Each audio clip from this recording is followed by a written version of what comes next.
Hey, Rube, how was your weekend? Weekend was very wet and cold, but a lot of fun. Yeah, you were at the music festival. Yeah, I hosted the Sing Us Home Festival, Venice Island in Manayunk, and we apparently got a lot of noise complaints from Ricky Patalico's apartment building or condo building down the street. But yeah, it was a lot of fun. Some great music and good times.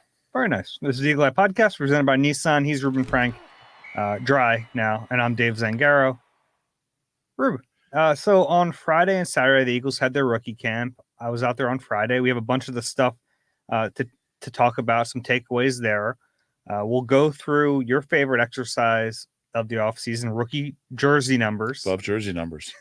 So we always say that about you. If you ever have a jersey number question, Rube really likes when you tweet it at him. So make sure you tweet in your jersey number questions and comments to Rube. He really appreciates that.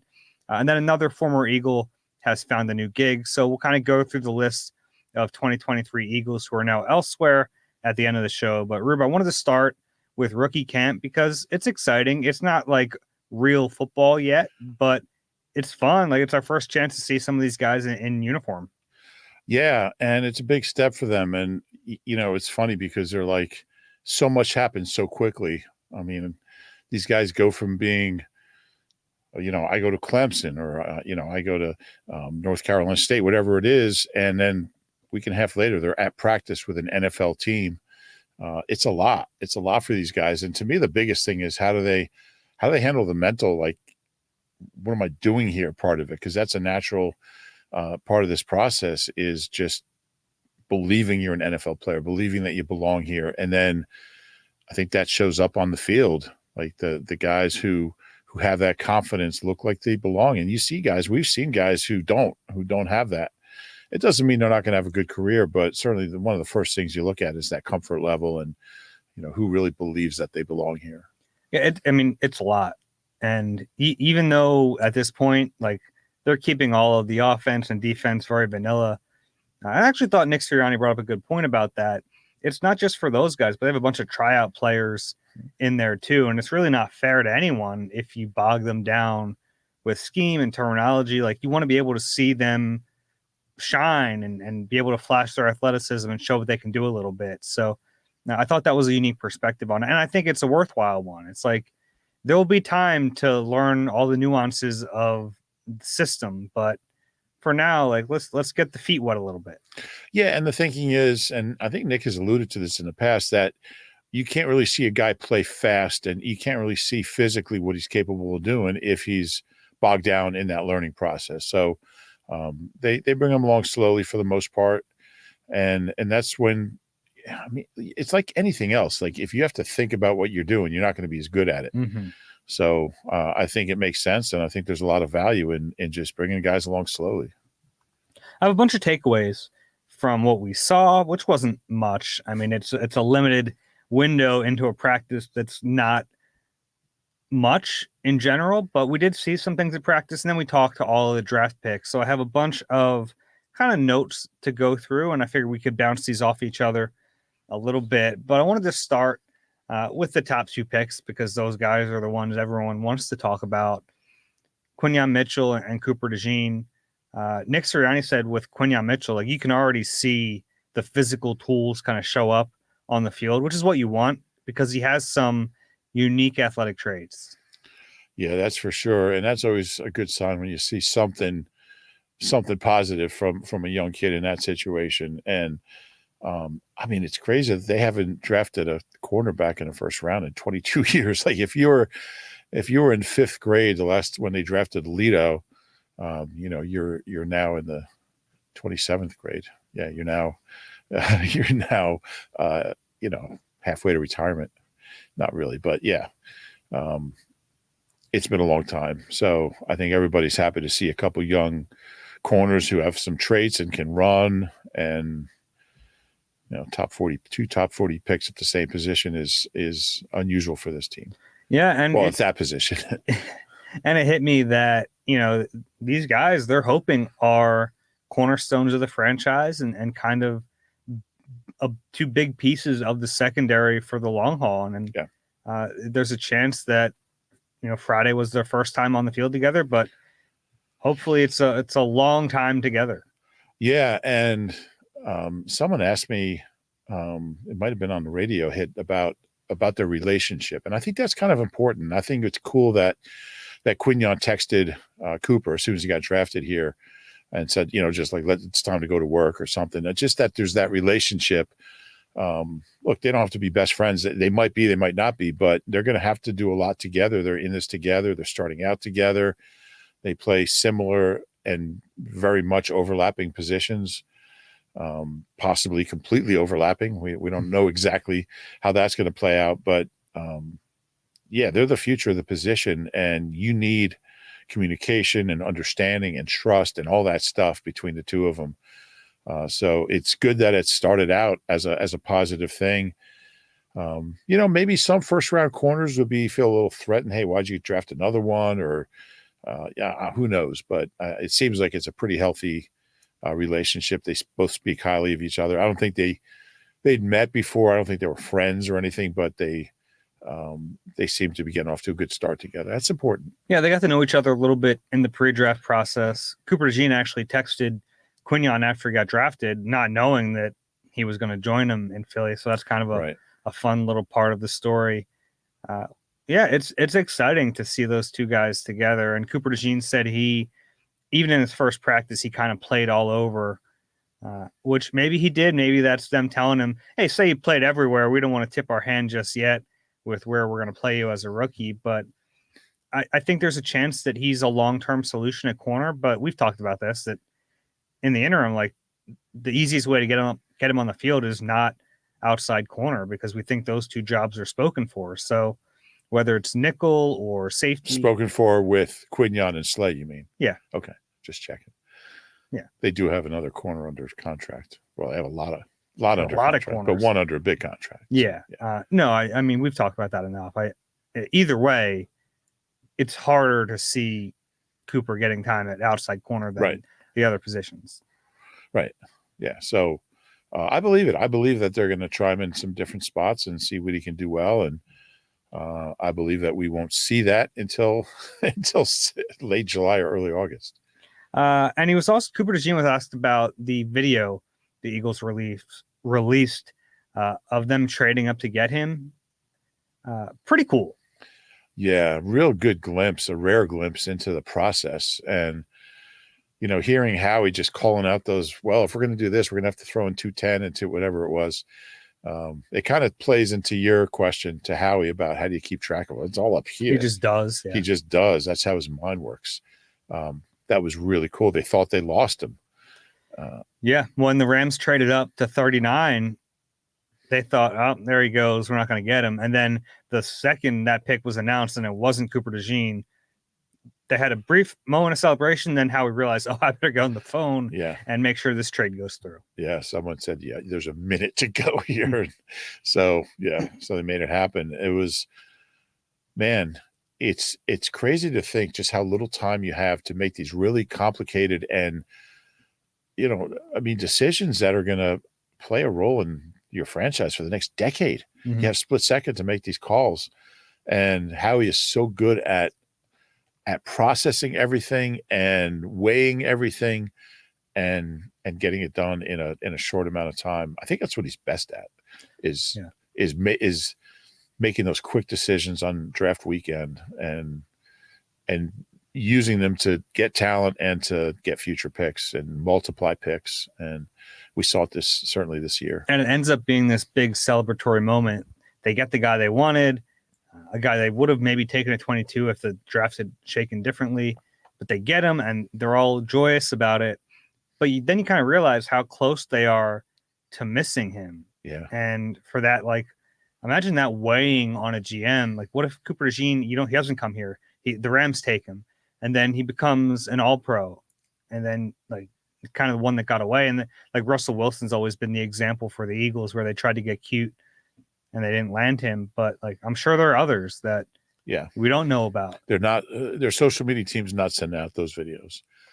Sure. But it would be interesting to see them. But well, that was the cool thing about this because it ended up being a fun moment, but we got to see a really low for a while. Like they were legitimately bummed out Yeah. that they lost out on this kid.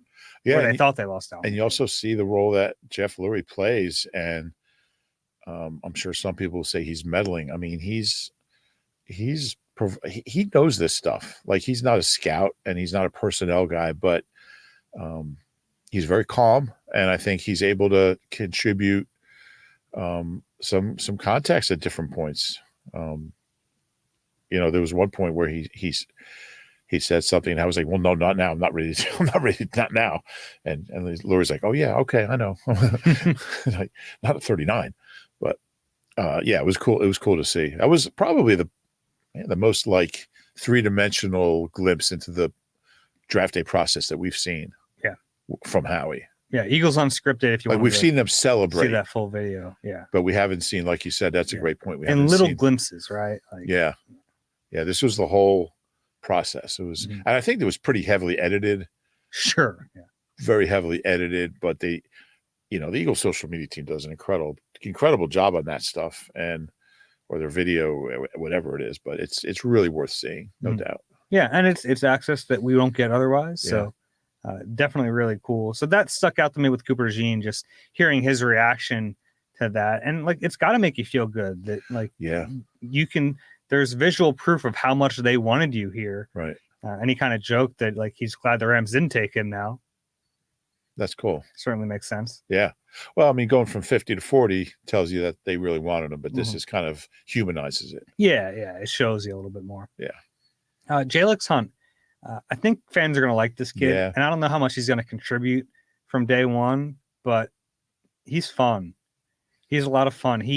At his press conference, he kind of gets up on stage, like takes a big smile, takes a look around, and goes, "This is cool."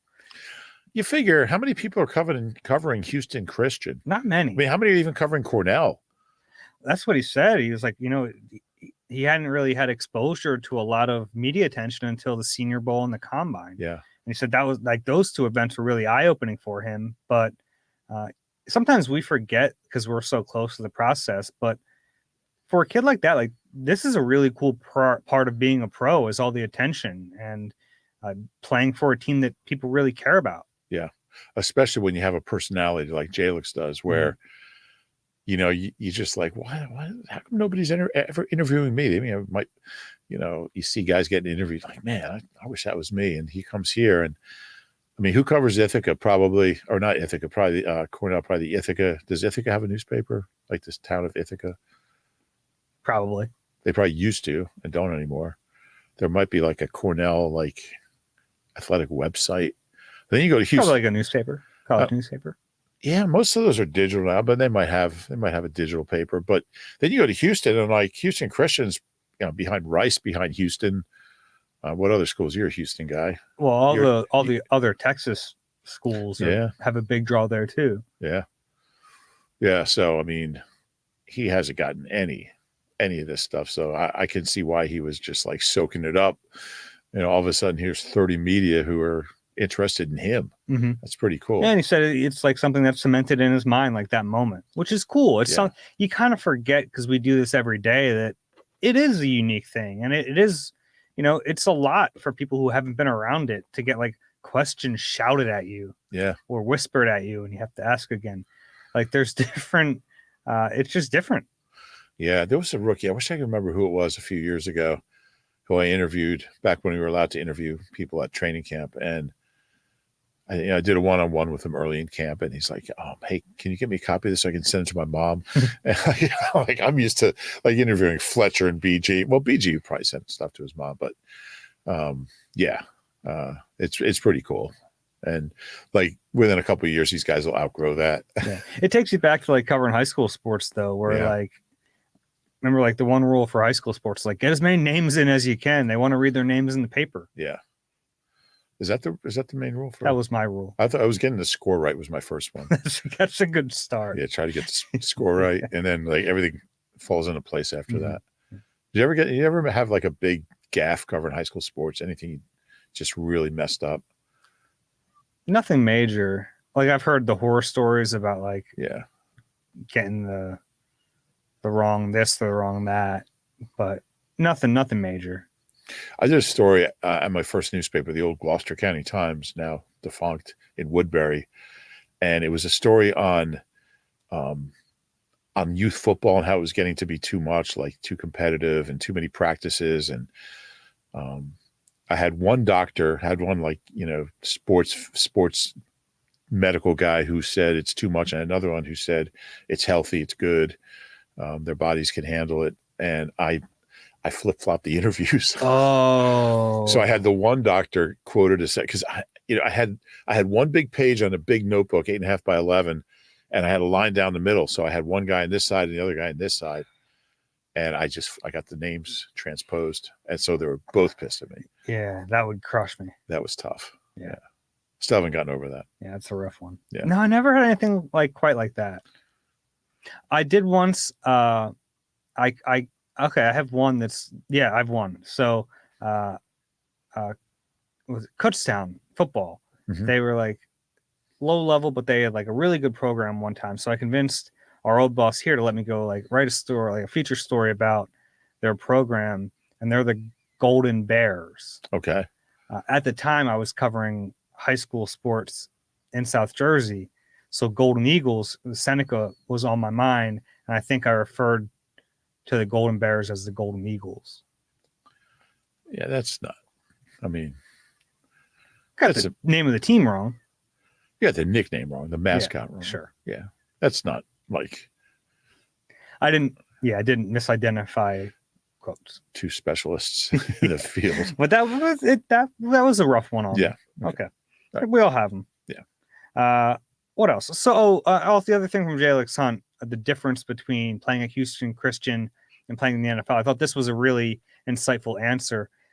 He brought up the resources in the NFL. He said Houston Christian didn't even have a full-time equipment manager. He's coming to the Eagles. There are 5 full-time workers on the Eagles equipment staff, and that doesn't include all the other people who are play a role in that. Yeah. And they have nutritionists and everyone that works in the weight room. So just the resources is a big step up. Yeah. And I mean, the Eagles have been groundbreaking as far as that stuff goes. They've always had, just a chef, the masseuse, the staff masseuse, and the staff dentist. And they have everything you need. Yeah. For a lot of kids, it's, and I think it translates into performance. When you're, when you're at your best physically, you're going to perform your best. Yeah. And for some, look, if you're making the jump from Georgia to the NFL, I think there are some better resources, but it's not drastic, right? Yeah. This is drastic. He talked about, he would do things from a workout perspective that he had either just seen people do or that he thought a pro would do, which is it's such a different thing. Now he has all the resources. He can ask questions and he can figure it out. And it seems like he's intrigued by that world that he hasn't been a part of. Yeah.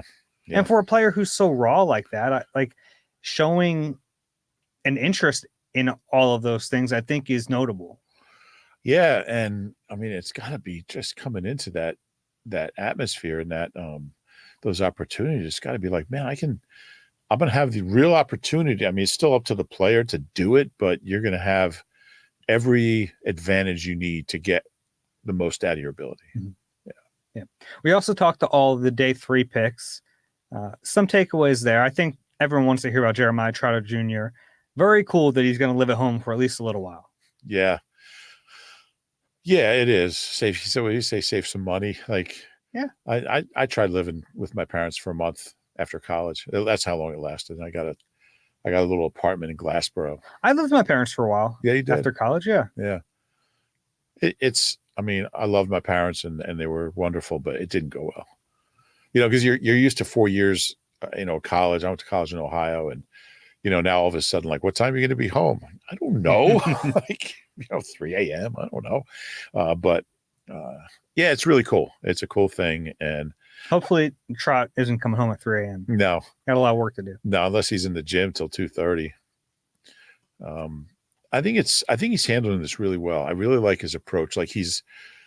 He's at the same time, he's understanding how special it is, and he's not running from it. Number 54, if he was going to run from, he's no, I want number 58, whatever. But at the same time, he knows that none of it's going to mean anything if he doesn't do the work. Bottom line is he's a 5th-round pick. Nothing's guaranteed to him. So I think he's had a really good, very mature outlook on everything. And, you don't realize, I mean, he was Trott's last Pro Bowl season, he was 3. And his last year in the league, he was 9, I believe. But, he made the Pro Bowl at 9 years old? Oh, his son was. He made the Pro Bowl when his son was 3. That was his last Pro Bowl season. He didn't make any Pro Bowls. I was so focused on telling that joke that I wasn't even listening to the context. I'm used to it. But yeah, it's a really neat thing. And I just like the way he's handling it. And we've seen guys with those kind of local ties, and this is more than just local ties. This is, your father was a legend here, is a legend here. I mean, it'd be like imagine if they drafted like Donovan's kid or something. Like, I mean, that'd be really hard. T.O. Jr., I don't know, but he's dealing with it really well, and it's been impressive. Yeah, I agree with that. He also talked a little bit about him and Will Shipley. The two of them talked about just joining the Eagles at the same time. It's kind of fun. 2 Clemson guys, especially at those 2 positions, because they saw each other every day in practice, one-on-ones, and a lot of time going back and forth between them. Yeah. It's got to be. It's gonna be really nice to have a little comfort level to know somebody here, and obviously he knows. Trot does, but for Shipley, it's got to be really cool to have that, and just it's all about comfort level as a rookie. He's got a little bit of that until you develop your own. Yeah, I think I might have told this story once. Like when I went to college, and I don't mean to keep telling one-eye stories, but I worked in a mall, in the White Plains Mall, at a record store, and there was a cheese shop next door. And I found out that the girl who worked there was going to be a freshman at the same college. And so we knew each other a little bit. And we the first night in college, we went out and got dinner or something. I never saw her again, because, you make your own friends and you find your own path. But when you're first getting settled in, I'm sure for both those guys, it's nice to have each other. Yeah. Just a friendly face. Yeah. Goes a long way. Anais Smith, 5th-round receiver out of Texas A&M, not practicing yet. Something to keep an eye on there. Has an injury from the season. Seems like he's going to be good to go eventually, like this spring, but I'd keep an eye on that because he's someone we think can push for playing time early, but you got to be healthy to do it. Yeah, he said, what did he say? It was I don't want to misquote him. I think he mentioned what it was, but I don't remember. A stress fracture? Maybe? I believe it's a stress fracture. Yeah, I think he said it was a stress fracture. In his left shin. Yeah. And those can heal very quickly. Mm-hmm. And he did mention that the Eagles are kind of just being precautionary, taking things slow with him. Yeah. But look, if we get to OTAs and then mini camp and he hasn't been able to practice, then I think okay. I mean, this could hurt him a little bit. Yeah, and I think really, as long as he's out there for day 1 of training camp, because you can take mental reps during OTAs, but you got to really, if you're not out there at the start of training camp, you're going to fall behind. Yeah.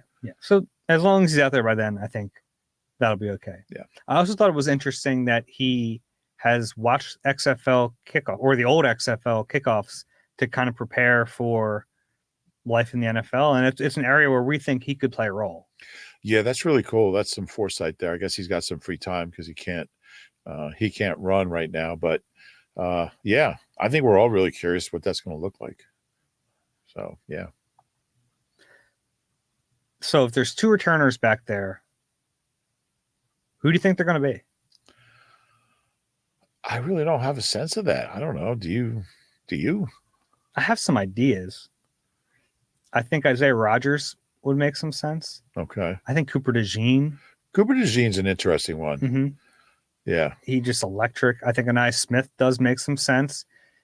Will Shipley. Cooper DeJean turns into an offensive player once the ball's in his hands. Mm-hmm. Yeah. I'm fascinated to see what teams do with those kickoffs. Yeah. And I know the Eagles are not going to tell us a darn thing. Not a darn thing. So you'll see in Brazil. And in the preseason, they'll probably have just guys who aren't going to be doing I think it. there's going to be some red herrings out there Yeah. in the preseason. Yeah. I want to see like Kenny Gainwell and Jordan Davis back there, you know. It's not gonna... Okay, that's fun. Which non-skill player would you most want to see return a kick? Oh, what non-skill player? On the Eagles roster. Yeah. On the Eagles roster, what I most like. There is an obvious answer, I think. There is? Yeah, I think so. Who's the obvious guy? 6'8" Australian, who weighs 365 pounds. Yeah.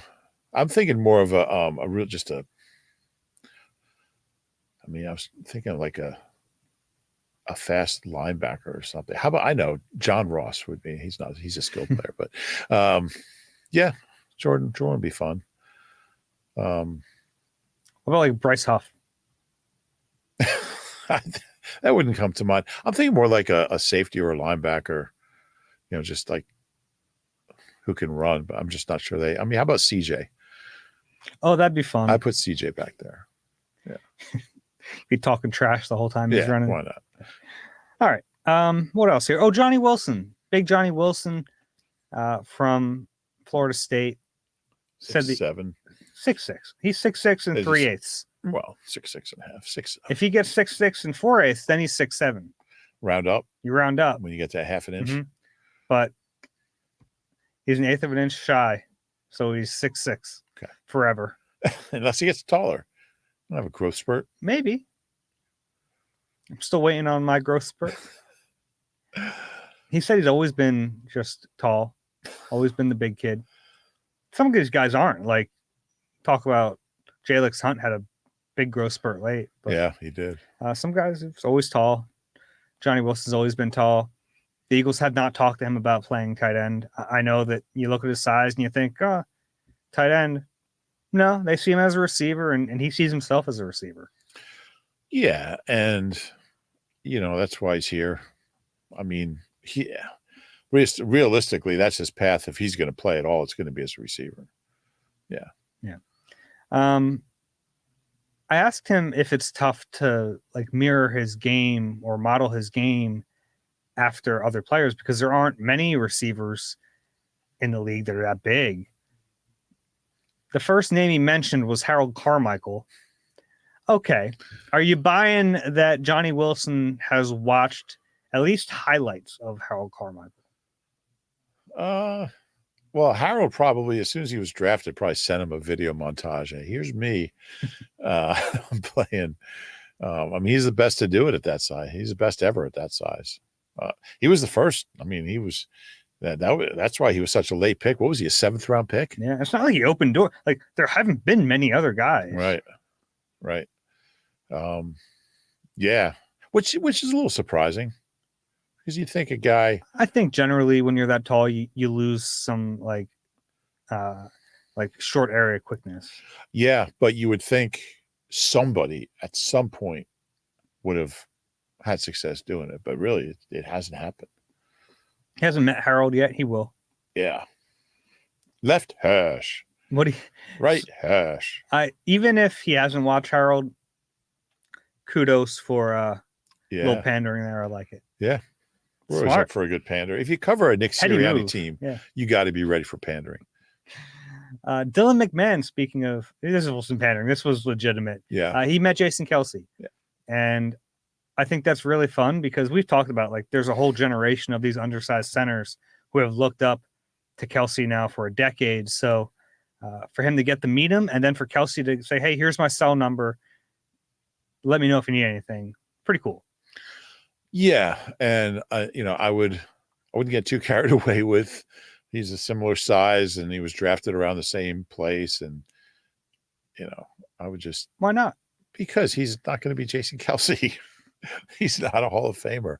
But it's certainly, we talk about resources. When Dylan McMahon goes in the Pro Football Hall of Fame, he's like, there was this guy said I'd never make it. Wouldn't be Jason Kelce. I mean, that's certainly possible, but I think it's unlikely. Fair. But yeah, it's just because you're undersized at that position doesn't mean you're going to be good. But having Kelce as a resource is really valuable. Yeah. And look, having Stoutland, let's be honest, if for any late round offensive lineman, that's just a huge advantage having that position coach. Yeah, I don't think it's going to be like he's not going to be on the phone every night with Jason. Like, let's go through Jason might have to change his the number. plays. But it was funny. I asked Dylan, like, how often are you going to? He's like, well, I don't want to bug him, but as much as I can, which is good. Obviously, Jason can help. Yeah. Jason's got a really interesting life. It's got to be weird for him to, like, all of a sudden just be a massive celebrity. Yeah, I mean, he's going to be bigger in retirement than he ever was as a player. Yeah, I think so. It's and crazy pretty too big. because, like, we think of him now as like this crazy legend. Going into 2017, he was just like, he's their center. Yeah, he had like a fun personality. I don't think people really knew about it. Yeah, and I mean, and that was his 7th year. Mm-hmm. I mean, so he had a whole long career where he was just kind of a guy. I mean, he was a good player. When did he make his first Pro Bowl? It was Stout's first year, right? Yeah. Was it 16? Well, Stout's first year was 13. His first year was 13. Yeah. What was Jason's first Pro Bowl? Was it 13? 14. 14. It's all blur to me. Yeah. And I always liked Jason. I'd go, but we go back and chat with him. But to see him now, I mean, it's mind blowing. He's got the biggest podcast in the world. He's about to be like the biggest celebrity's brother-in-law in the world. Reportedly has that ESPN gig. He's going to be on ESPN. He just shows up everywhere. Was he at what was that big awards thing? Met Gala? Was he there with Ben Simmons? I don't think so. You see Ben Simmons' outfit? I did. What'd you think? Would you wear that? I mean, I don't think I would wear it, but don't you have to play to be able to wear that? Don't you have to at least like score a basket? Apparently not. I guess. All right. I don't want to get carried away with Ben Simmons, but that's why we have a Sixers podcast. Yeah. They shouldn't talk about him on there either. No more Ben Simmons. You're probably right. But it was funny. I actually, you know what? Hating aside, I thought it was an okay outfit for Ben Simmons. Okay. People forget how good he was his first few years. I mean, he averaged like, he's averaging like 15 points, like 10 rebounds, 8 assists for like his first few years. It was funny though. The caption on the photo that's kind of gone viral said he doesn't play any games. Yeah. About his dress, but like he also doesn't play any games. That was good. A fun way to word that. Yeah. I think that's about it. Last one, Trevor Keegan. We didn't talk about him. He was asked about, because he played like almost all left guard at Michigan. He was asked about playing the right side, and he said he feels like he can play any 3 of the interior positions. He has worked in practice at center. He's ambidextrous. Is that right? Yeah, that's what he said. He said not like in everything, but most things he's ambidextrous. He said he can't hit in baseball left-handed. Can he hit right-handed? Presumably. Well, too bad Andre Dillard wasn't. Yeah. I mean, that probably helps. Have you ever tried to write a term paper with your opposite hand? And he'd be like, yeah, I got an A on it. Are you ambidextrous at all? No. Well, I mean, I can play piano with my left hand as well as my right hand. That's true. You kind of need that. Yeah. I don't have a great left hand. But you know what's interesting? When you're a piano player, you're not really playing with your fingers. You're playing with your head. So if you cross your smashing your head on the I keyboard. can do that. If you cross your hands over and play the right hand piece, you can do it with your left hand. You just can't play both at the same time that way. So you can play anything you play with your right hand. If you cross over your hands, you can play that with your left hand. But you can't automatically play as well with your right hand crossed over where your left hand was. So like it's all in your brain. Like your brain can handle one hand playing that way, but not 2 at a time. Even it could be either hand. Can you throw a ball with your left hand? A little bit. Yeah. It feels weird. Yeah. It feels unnatural. Yeah. Like a weird throwing. I always wanted to be able to bat lefty because I grew up and Griffey was really cool. Yeah. So I would try to like bat lefty like Griffey. Couldn't make contact. My best friend when I was a kid, we used to play stickball at the elementary school, and he hit a home run off me batting lefty, and he'd never done it before. Doesn't feel great. That was embarrassing. All right. The last note from rookie camp, it was pretty cool. Jordan Mailata and A.J. Brown out there on the field Friday afternoon. Plenty of things they could have been doing. Beautiful Friday afternoon in the city. Both of them out there with their respective position groups. Yeah, I thought that was really cool. It tells you a lot about them. It's just who they are. And didn't Nick say Jordan? I mean, Jordan's like, was he in meetings? He was in like the offensive line meetings. Yeah. Yeah, good for him. I mean, I maybe he'll learn something, but I mean, I'm sure it's good for the young guys to see him, and for the young receivers to see AJ. Like, you know, it's got to help that process of making them more comfortable. It is funny though, because like a lot of rookie camp is supposed to be just like relaxed, hang out without the veterans. Yeah. Now you're like a tryout receiver, and AJ Brown's watching your releases, and you're, oh man. Yeah, but also, I mean, like, if you believe in yourself, it's like, I'm going to show him. Like, sure. You want to do well. Yeah, it probably like brings a competitive edge to a practice that doesn't have much of an edge. Yeah, I would think so. Yeah. All right. Anything else from rookie camp? No. All right. Let's take a break. On the other side, we'll get into your favorite segment, rookie jersey numbers. You deserve a car that thrills you, a car that puts goosebumps on your goosebumps. At Nissan, we got everything from turbocharged SUVs to 100% electric vehicles that'll make your heart beat faster. Experience the thrill for yourself and shop your local Nissan store at nissanusa.com today. Celebrity cook Steve Martorano brings his Italian-American cooking back home to Philly. Enjoy Martorano's Prime at Rivers Casino and Steve's famous meatballs with Sunday gravy, prime steaks, and more. Make reservations at Martorano's Prime on Open Table. All right, we're back with rookie jersey numbers. The Eagles announced all of their jersey numbers for the rookie class. Draft class specifically is what we'll deal with here. Let's just go down the line. And I got to tell everyone, like, we'll be in the auditorium, and Jimmy Kamsky and Dave will be talking about how bad, for instance, 33 looks on. I think, who cares? Like, how can a number look bad? It's just a number. Look good, play good. Yeah, but what makes a certain number look bad on a certain position? Like, why does 30, there are multiple factors. Why does 30 look bad on a corner? Probably not a lot of examples of it. I think it's history is a part of it. But I mean, if you can play, you can play. If you can't, you can't. Why is the number what makes it look bad? Like, because good players don't wear it. Like, you can be a trailblazer. Could be. Who was wearing 0 before? Well, that was different. Oh, okay. It wasn't a number. Well, it was a number, but it wasn't a number in the NFL until 2 years ago. All right, I just don't get it. Okay. I don't see I just don't get those shadings that you see with numbers. Yeah, that's a good segue. Let's get going here. Quinyon Mitchell, number 30, gross. Yeah, just gross. I think it's a good, fine number. And 30, Brian Mitchell, running back. Brian Mitchell was a running back. I'm saying.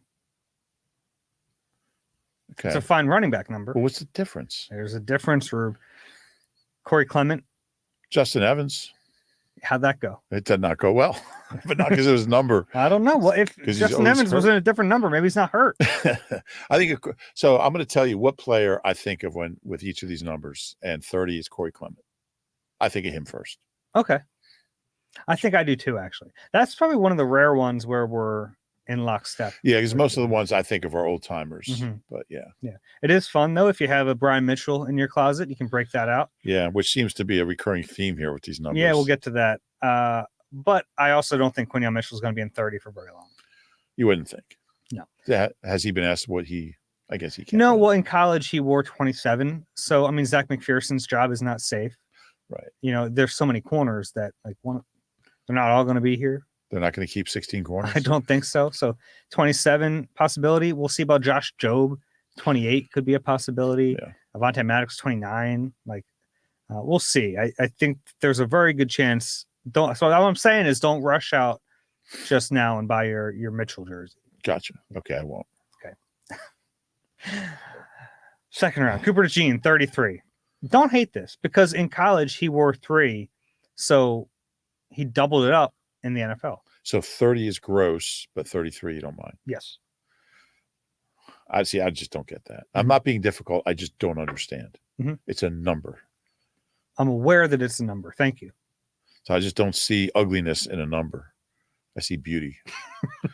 Well, when I see 33, I think of Josiah Scott.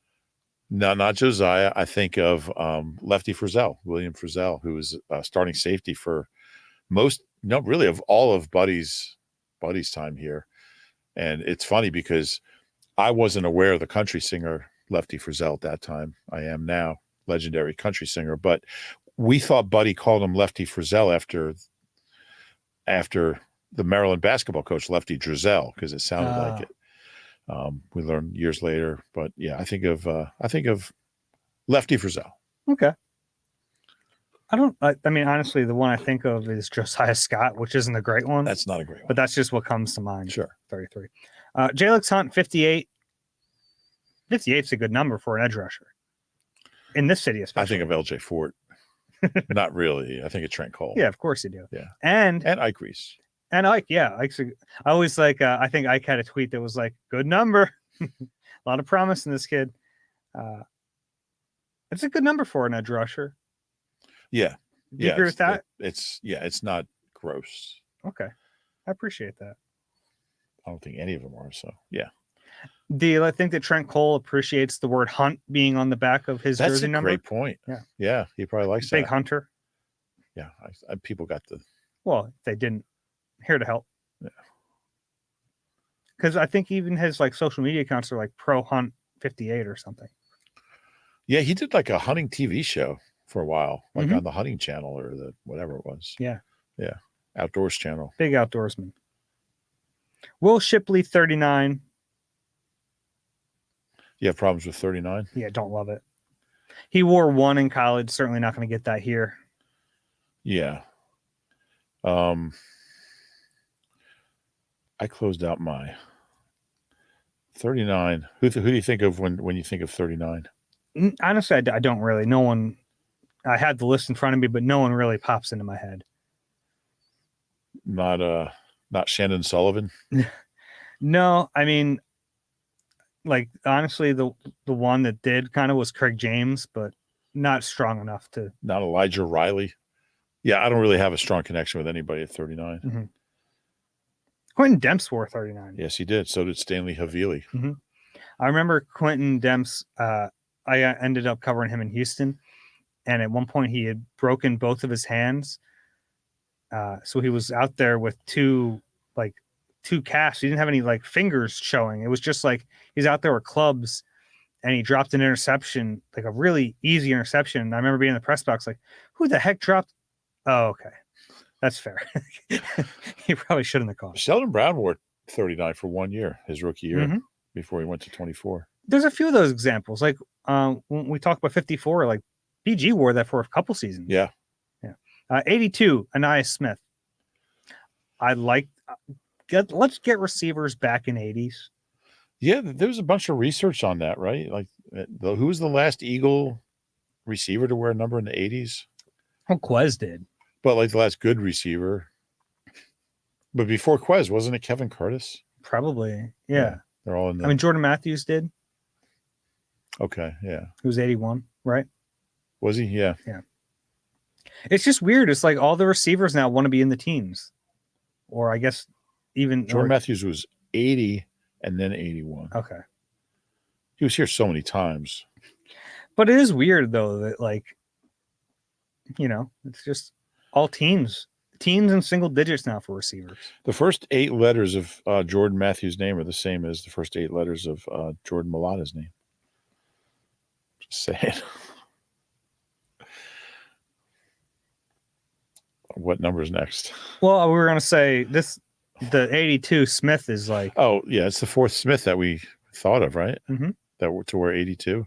Torrey Smith, Alex Smith, and L.J. Smith. In 1945, a guy named Milton Smith wore 82 for the Eagles. So he's the 5th. 5th. You knew that? Well, I have it in front of me. Okay. I covered him. Trot, 54, obviously, home run. That's an easy call to Yeah. Rio Harrison. But you you brought it up earlier. In a way, it would have been weirder for him not to wear 54. He's worn it now. He wore it in college. Yeah. It'd be weird to change at this He point. wore it when he was a baby. Yeah, I mean, like a little baby. you can't run away 54. from it now. Yeah. Yeah. Do you think Camus Grugier Hill's upset? Well, it's funny. Like I do think of Camus just because I didn't cover Trot. Yeah. Like obviously I associate it with him, but among the players I've covered, Camus was the guy that comes to mind first. Britt Hager wore 54. Bunch of linebackers: Tracy White, Nate Wayne, Rio Harrison, Jeff Harrod, Deshaun Fogel, Kurt Gouveia, Mm-hmm. Jake Knott. Sean Bradley wore it. Yeah. So the last two 54s have been Berlin County natives. Yeah. Terry Crews wore it. Yes, he did. The actor. You know who Terry Crews is? No.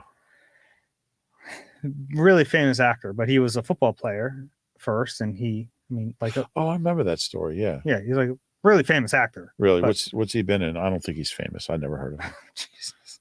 A lot. He's been in a lot. He's a very big actor. Terry Crews. So it's the same guy? Yeah. Terry Crews. Let's see. Oh, so he played in the World League. He was on the Eagles practice squad. Oh, he's been in commercials for Old Spice. No wonder he's really famous. I can't find out what he's been in. He's been in a ton of stuff. I'm looking. Tell me what he's been in. Okay, I'm on his Wikipedia page. So am I. He's been in a Brittany Howard video. Have you ever seen her? She's Everybody good. Hates Chris, Brooklyn Nine-Nine. Oh, yeah. That's Family Cruise. Family Cruise. Hosted Who Wants to Be a Millionaire. Friday After Next, White Chicks, Idiocracy, Blended. Hosted America's Got Talent. Okay. He's huge. Apparently. And he wore 54. But was he ever on like Star Trek? The one thing that you've seen. That's right. Star Trek. Okay. Trevor Keegan, 79. Good interior line number. Harriman's, I think it's Todd Harriman's. I think of Brandon Brooks. Yeah. Harriman's wore it a long time, 10 years. Yeah. Good number. Okay, good. I feel better. Yeah. 77 was his college number. Matt Hennessy has that here. I like a 79 more than a 77. Oh, yeah. interior. Yeah. Because that 9 and the 7 is Yeah. just like. It fits better inside. Sure. Johnny Wilson, 89. See, 89, I think of Hakeem Butler. And that one pass, that one play Doug called. No, I mean, to me, 89's Chad Lewis. Yeah, I think that's fair. Yeah. They gave him a tight end number. Who else has worn 89 lately? Let's go my 89. Well, Jack Stoll recently. Jack Stoll did. Hakeem Butler. BJ Cunningham. Not many. Not many guys lately. Yeah. Chad Lewis, Diallo Burks, Eddie Smith from Pemberton wore it when he was here in 99. Mike Ditka. And 68. Is that right? Mhm. Interesting. Did you see the most famous 89? Him or Ron Lashinsky? Him or Butler, yeah. And last one, Dylan McMahon, 63. Unfortunately for Dylan. Yeah, I can't help think of the fireman when I think Yeah. of 63. That's the first one. Even after 4 years of Jack Driscoll, it's still Danny. Still a fireman. Hank Dave- Fraley, too. David Molk wore 63. Yeah. Former backup center. I believe he's the last center to start a game for the Eagles other than Kelsey, right? That would make sense when Kelsey was injured. Yeah. In 14. Mhm. Hank Fraley wore 63. Hank Fraley's a heck of an offensive line coach. He is. He really is. With Detroit. Yeah. And I wouldn't have made that connection when he was here, but he's quite a technician of the position. All right. Jersey numbers. Yeah. Thank God we don't have to do that once a year.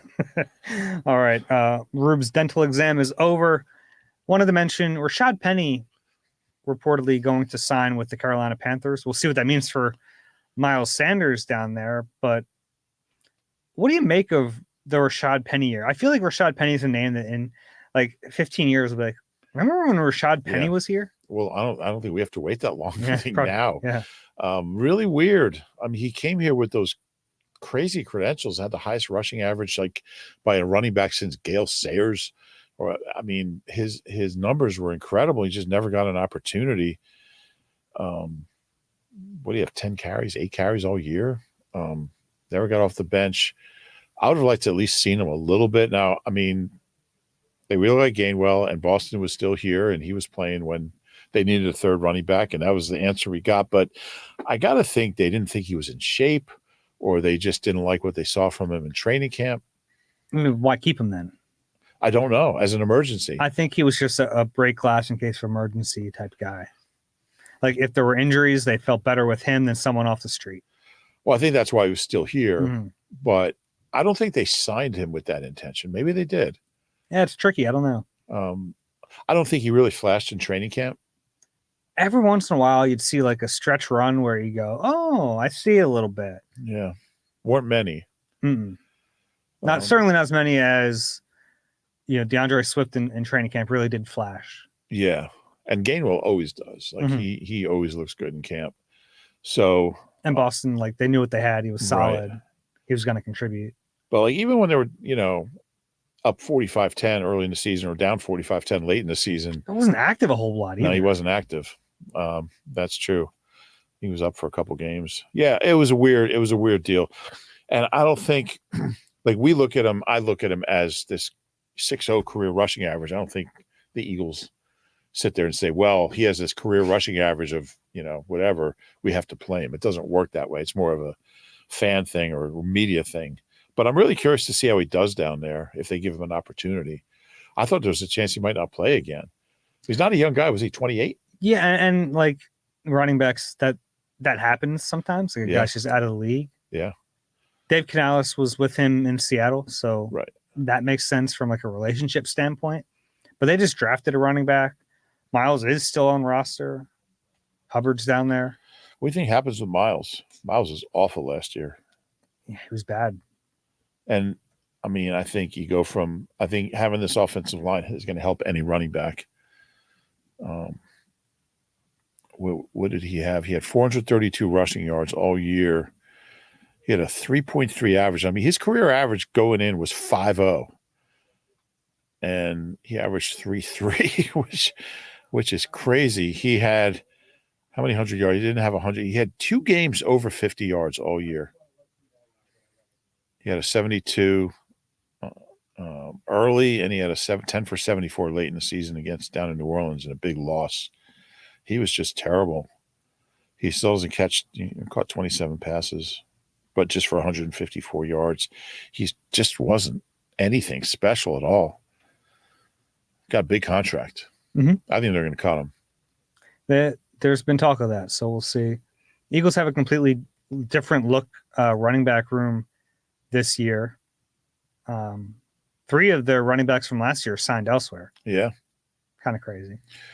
I wonder if Gainwell is the next to go after this year. His contract's up. He'll be a free agent. I wonder if Howie's just like, I'm just going to keep turning over running backs. Although Saquon's not exactly like this unknown, untested guy. Yeah, you'd pay him. I'm really curious to see what kind of year he has. That's a topic for another day. Yeah. Looking at the list of Eagles who remained unsigned. Yeah. Not many left. Zach Cunningham, Justin Evans, Shaquille Leonard, Sean Bradley, Julio Jones, Roderick Johnson, Bradley Roby. Who the hell is Roderick Johnson?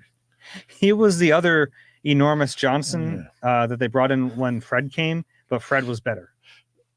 Roderick was more of an interior guy. 5th round pick of the Browns in 17. Wow, he's been kicking around a long time. Be Florida State? He is a Florida State. Yeah. And Houston. I'm surprised you didn't say that. Being the Houston guy that you are. Dave's got his Cesar Cedeno jersey in the closet. Who's your favorite Astro of all time? Nolan Ryan, maybe. Probably Biggio. Biggio. Okay. Like my era of baseball. Yeah. Okay. Not Jimmy Wynn. No. All right. And I like Biggio better than Bagwell. Okay. I was a big Cesar Cedeno guy. James Rodney Richard, too. Mm-hmm.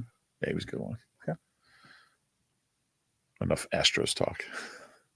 You got anything else Yeah, which of those guys, the undraft or the unsigned Eagles from 23, like which is the most likely to play this year and which is the least likely to play in the league or for the Eagles? in the league?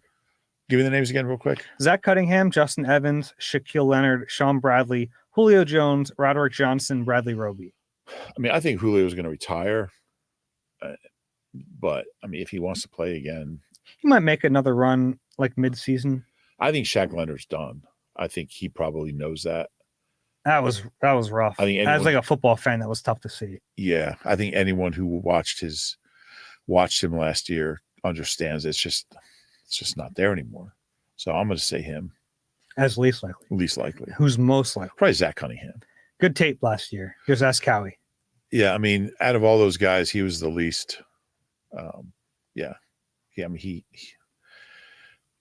if he's a backup, if you're not asking too much from him, you're not going to get anything on special teams, but he'll probably be in the league somewhere at some point. I'd really like to see Sean Bradley get a shot somewhere. Yeah. He was a good special teamer when he was here. And tough injury and tough timing for him. Yeah. It's amazing like what timing can do. Like he and Zach McPherson suffered the same injury. The difference was that McPherson had another year on his contract. So he gets to rehab, he gets to come back, he's under contract, gets to compete in training camp, gets a chance to make the roster. Whereas, well, as I understand it, Sean Bradley is able to rehab. No, he can rehab, but I'm saying like he doesn't automatically, he's not on the roster. Yeah, and he could be at a NovaCare facility that's not in the building. I think that might be how it works once his contract's up. Okay. But my point is that he's not. Yeah. He doesn't have he doesn't have any inroads to make a team. Exactly. I'll tell you what, Sean Bradley, 6th round pick? Yeah. 2020, he got 4 years pension credit and he's vested. So if he doesn't play anywhere, good for him. He played longer than most 6th round picks and he's vested. He's going to get his pension at some point. And if he does, I wish him well. Yeah. He was a fun guy to have around. Local guy. Didn't have to look up to cross him off my attendance sheet. He would yell. Yeah, he would scream every day. Good energy guy. Yeah, and a lot of good RV track talk with Sean. Yeah, he's probably happy to not be here anymore. Talk to you about track. He would bring it up half the time. Come on. All right, you got anything else here? No. I want to mention, please rate and subscribe wherever you get your pods. If you're watching on YouTube, please click the like button, subscribe there as well. That's it. We'll talk to you guys later in the week. For Rube, I'm Dave. This has been Eagle Eye presented by Nissan.